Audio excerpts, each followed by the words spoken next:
नमस्कार, आप देख रहे हैं हिंदस्टार। आपका बहुत बहुत स्वागत है। हिंदस्टार हिमाचल प्रदेश का आपका अपना चैनल। आइए शुरू करते हैं हिमाचल से जुड़ी कुछ मुख्य खबरें।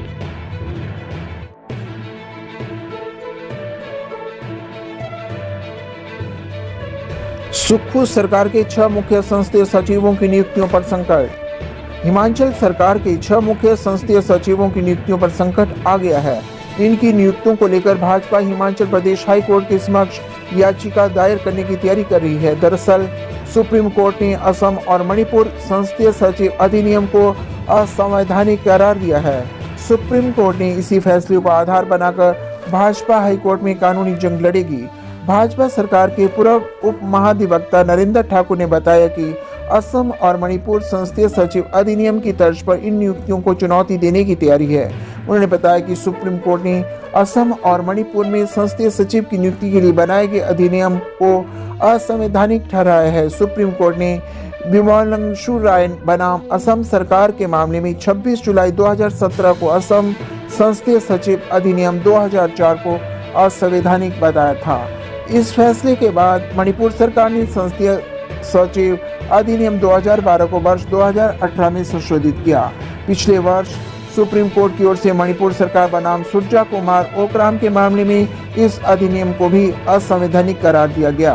उन्होंने बताया कि हिमाचल में भी मुख्य संसदीय सचिवों की नियुक्तियों को हाई कोर्ट ने वर्ष 2005 में असंवैधानिक बताते हुए रद्द कर दिया था। उसके बाद हिमाचल सरकार ने संसदीय सचिव नियुक्ति बनाए रखने के लिए वर्तमान सरकार ने 6 मुख्य संसदीय सचिवों की नियुक्ति की है। इनमें अर्की विधानसभा क्षेत्र से संजय अवस्थी, कुल्लू से सुंदर सिंह, दून में राम कुमार, रोहडू से मोहनलाल ब्राक्टा, पालमपुर से आशीष पटेल और बैजनाथ से किशोरी लाल को मुख्य संसदीय सचिव बनाया गया।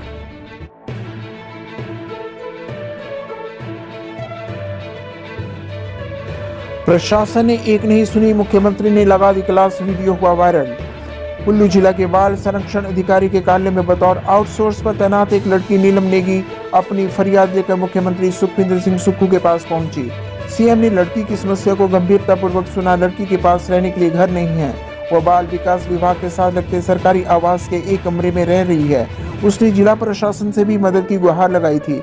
सारी बात सुनने के बाद उसी समय सीएम सुखविंदर सिंह सुक्खू ने उपायुक्त कुल्लू को फोन लगाकर शिमला तलब किया और इसकी पूरी रिपोर्ट मांगी। सुखविंदर सिंह सुक्खू ने उपायुक्त से पूछा कि यह लड़की आपके पास भी आई थी कि नहीं। इस पर उपायुक्त कुल्लू आशुतोष गर्ग ने कहा कि वह 1-2 बार उनसे आकर मिली है। सीएम ने कहा कि इसे तुरंत पट्टे पर जमीन उपलब्ध करवाई जाए, मकान और कमरे के लिए पैसा भी देना है, बाकी बातें यहाँ आकर मुझसे करनी है। सोशल मीडिया पर इसका एक वीडियो भी वायरल हो रहा है। वीडियो में मुख्यमंत्री कुल्लू से आई इस फरियादी लड़की की बात सुनने के बाद उपायुक्त से फोन पर बातचीत करते हुए नजर आ रहे हैं।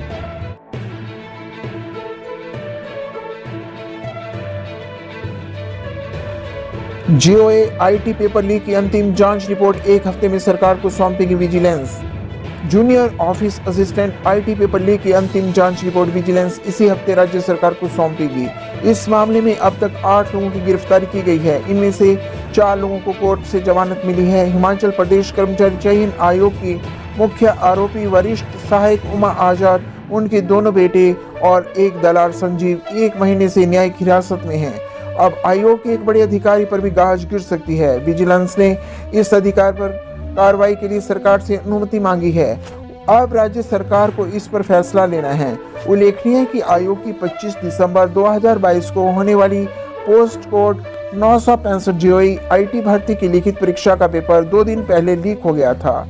जिस महिला पर पेपर लीक करने का आरोप है वह आयोग की गोपनीय शाखा में वरिष्ठ सहायक के पद पर लंबे समय से कार्यरत है। एक अभ्यर्थी की शिकायत पर विजिलेंस ने महिला और उसके बेटों समेत 8 लोगों को गिरफ्तार कर भ्रष्टाचार निरोधक अधिनियम के तहत मामला दर्ज किया है।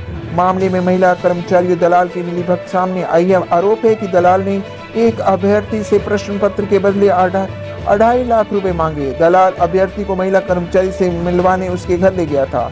एडीजी विजिलेंस सतवर अटवाल ने कहा कि 2 से 3 दिन के भीतर अंतिम जांच रिपोर्ट सरकार को भेजी जानी है।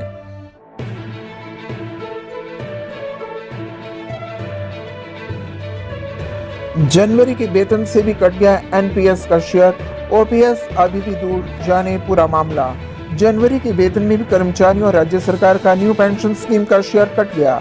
यानी कर्मचारियों के लिए कांग्रेस अपनी पहली गारंटी पुरानी पेंशन योजना सरकार बनने के 52 दिन बाद भी लागू नहीं कर पाई। कांग्रेस ने सत्ता में आते ही 10 दिन में और पहली कैबिनेट बैठक में ओपीएस लागू करने का वादा किया था। कहां कांग्रेस सरकार केंद्र से कर्मचारियों का एनपीएस का पैसा वापस लाने की बात कर रही थी, यहां तो फिर से कर्मचारियों और सरकार का हिस्सा केंद्र सरकार के संबंधित प्राधिकरण में जमा करने की प्रक्रिया चल पड़ी। विभाग जनवरी का वेतन और पेंशन बनाने के लिए सरकार के अगले आदेश का इंतजार करते रहे। जब स्थिति साफ नहीं हुई तो पुराने ढर्रे पर ही एनपीएस की कटौती कर ली। कांग्रेस को सत्ता तक पहुंचाने वाला मुख्य मुद्दा ओपीएस लागू करना सरकार के लिए अब टेढ़ी खीर बन गया है। मुख्य सचिव ओपीएस लागू होने से पहले ही कह चुके थे कि सरकार के पास इसे लागू करने के लिए ए और बी प्लान दोनों हैं। मुख्यमंत्री सुखविंदर सिंह सुक्खू के नेतृत्व की कैबिनेट ने लोहड़ी के दिन राज्य के कर्मचारियों को ओपीएस का तोहफा देने का ऐलान किया था।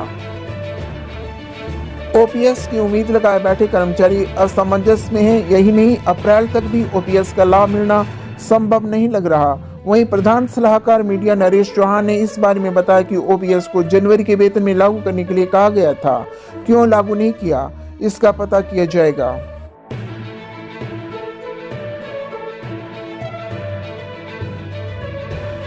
Rajiv Gandhi model day boarding school का डिजाइन बनाने में फंसा ट्राई सिटी का पेज।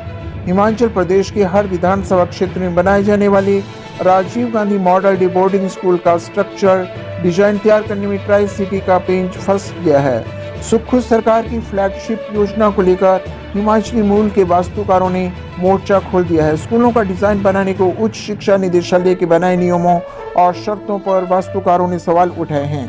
मामले की शिकायत शिक्षा मंत्री रोहित ठाकुर से भी की गई है। शिक्षा मंत्री ने 6 फरवरी को सचिवालय में इस बाबत बैठक बुलाई है।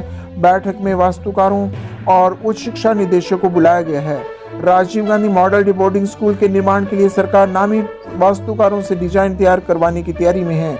बीते दिनों उच्च शिक्षा निदेशालय की ओर से इस बाबत निविदाएं आमंत्रित की गई हैं। निविदा करने के लिए रखी शर्तें हिमाचल के वास्तुकारों के गले नहीं उतर रही हैं। इसमें एक शर्त है कि वास्तुकार या उनकी कंपनी का कार्यालय ट्राई सिटी या हिमाचल में होना जरूरी है। सवाल उठाया गया कि ट्राई सिटी को ही क्यों चुना गया।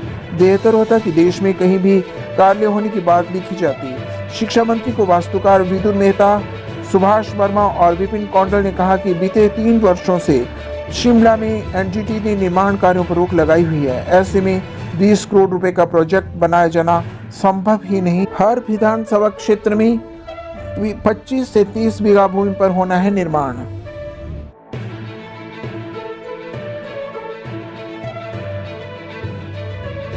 शिमला के विधायकों को अभी तक नहीं मिली विकास निधि, कई काम अटके। सुक्खू सरकार ने शिमला जिले के विधायकों की क्षेत्रीय विकास निधि पर रोक लगा दी है। नवनिर्वाचित विधायक अपने विधानसभा क्षेत्र में एक भी पैसे का काम नहीं करवा पा रहे हैं। प्रदेश में सत्ता परिवर्तन के बाद विधायक क्षेत्र विकास निधि अभी तक नहीं मिल पाई है। क्षेत्र में काम करने के लिए हर साल 2 करोड़ रुपए प्रति विधायक देने का प्रावधान है। साल में हर 3 महीने में 50 लाख की किस्त जारी होती है। चालू वित्त वर्ष में 3 किस्तें राज्य सरकार की ओर से जारी कर दी गई, लेकिन चौथी किस्त जनवरी के पहले सप्ताह में देय थी। फरवरी शुरू हो चुका है, लेकिन अभी तक विकास निधि का कोई अता पता नहीं है। विधायक इस पैसे से अपने विधानसभा क्षेत्र में सड़क, सामुदायिक भवन, दंगे सहित कई तरह के विकासात्मक काम करवाने में सक्षम रहते हैं और लोगों की समस्याओं को मौके पर ही निपटाने में सक्षम रहते हैं। लेकिन मौजूदा समय में विकास निधि के अभाव में पूरे प्रदेश में काम ठप पड़ गए हैं। आम जनता ने जिस भरोसे के साथ अपने विधानसभा क्षेत्र से विधायक को चुनकर विधानसभा भेजा है, वह पैसे के अभाव में इलाके में तत्काल प्रभाव से जनहित के कार्य करने में अक्षम हो गए हैं। वहीं 68 विधानसभा क्षेत्र में विकास निधि जारी करने के लिए सुक्खू सरकार को 34 करोड़ की जरूरत है। बजट का प्रावधान न होने की वजह से अब तक पैसा जारी नहीं हो पाया है।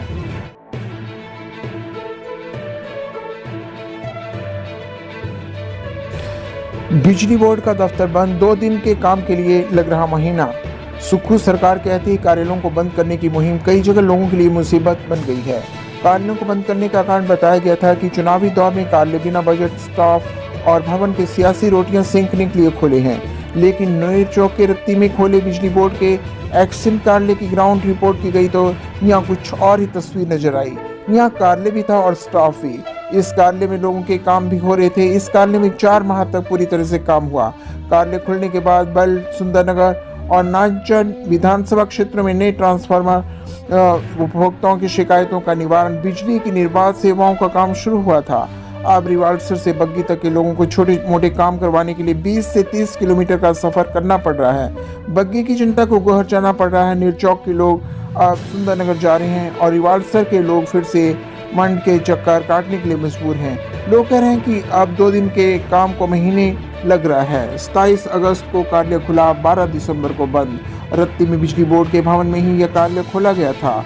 इस पर तत्कालीन ऊर्जा मंत्री सुखराम चौधरी के नाम की उद्घाटन पट्टिका, इसमें लिखा है कि कार्यालय 27 अगस्त 2022 को खुला है और 12 दिसंबर 2022 को इसे बंद कर दिया गया।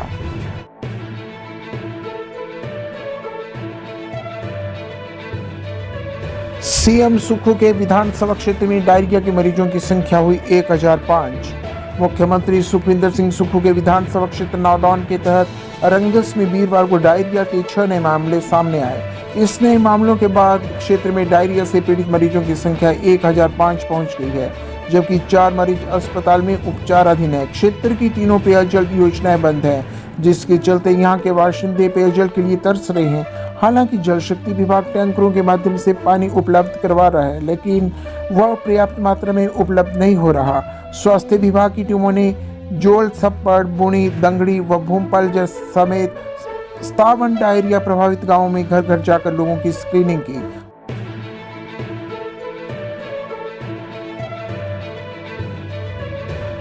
कालका शिमला ट्रैक पर देश की पहली हाइड्रोजन ट्रेन चलाने के लिए किया गया स्टेशनों का चयन। यूनेस्को की ओर से विश्व धरोहर घोषित कालका शिमला रेलवे खंड पर हाइड्रोजन ट्रेन चलाने के लिए कालका, शिमला और बड़ौद स्टेशनों को हाइड्रोजन ईंधन स्टेशन के तौर पर विकसित किया जाएगा। देश की पहली हाइड्रोजन ट्रेन चलाने के लिए इन स्टेशनों का चयन किया गया है। इन स्टेशनों पर पानी से हाइड्रोजन निकालकर ईंधन में बदलने के प्लांट लगेंगे। दिसंबर तक कालका शिमला रूट पर हाइड्रोजन ट्रेन चलाने का लक्ष्य रखा गया है। बुधवार को बजट के बाद रेल मंत्री अश्विनी वैष्णव ने भी अपने वक्तव्य में इसकी जानकारी दी थी। भारतीय रेलवे ने अपने विरासत मार्गों पर हाइड्रोजन ट्रेनों के संचालन की योजना बनाई है। उत्तर रेलवे का अंबाला मंडल बीते करीब 1 साल से इसकी तैयारी कर रहा है। संबंधित अधिकारी से लेकर कालका शिमला रेलखंड का सर्वे भी कर चुके हैं। मौजूदा समय में इस रेलखंड पर डीजल इंजन संचालित हो रहे हैं। हाइड्रोजन को प्रदूषण रहित स्वच्छ ईंधन माना जाता है। हाइड्रोजन ईंधन के इस्तेमाल से हानिकारक गैसों का शून्य उत्सर्जन होता है और सिर्फ जल वाष्प निकलते हैं, जो हरित आवरण में स्वच्छ और पर्यावरण के अनुकूल माने जाते हैं। सरकार ने पहले चरण में हाइड्रोजन ट्रेन सिर्फ नैरो गेज ट्रैक पर चलाने का फैसला लिया है। रेलवे का लक्ष्य डीजल से चलने वाले लोकोमोटिव को हाइड्रोजन इंजन में बदलना है, ताकि हरित ईंधन आधारित ट्रेनें उपलब्ध कराई जा सकें।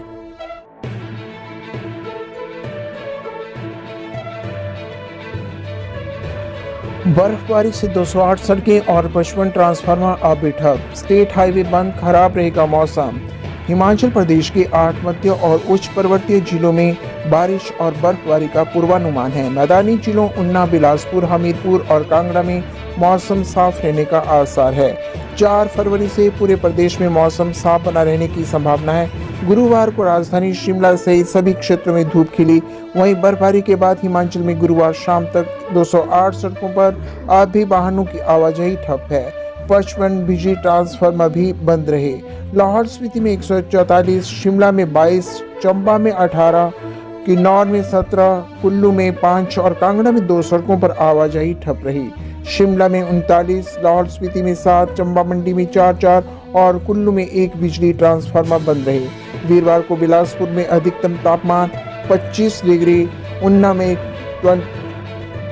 24, सोलन में 24, कांगड़ा में 23, धर्मशाला में 23, हमीरपुर में 22, मंडी में 21, सुंदरनगर में 21.5, नाहन में 20.9, भुंतर में 20.4, चंबा में 20.1, शिमला में 17.2, मनाली में 13.8, कुफरी में 11.1, कल्पा में 3.2 और केलांग में 0.9 डिग्री सेल्सियस दर्ज हुआ। हिमाचल की हर खबर पाने के लिए हिंद स्टार से जुड़ें।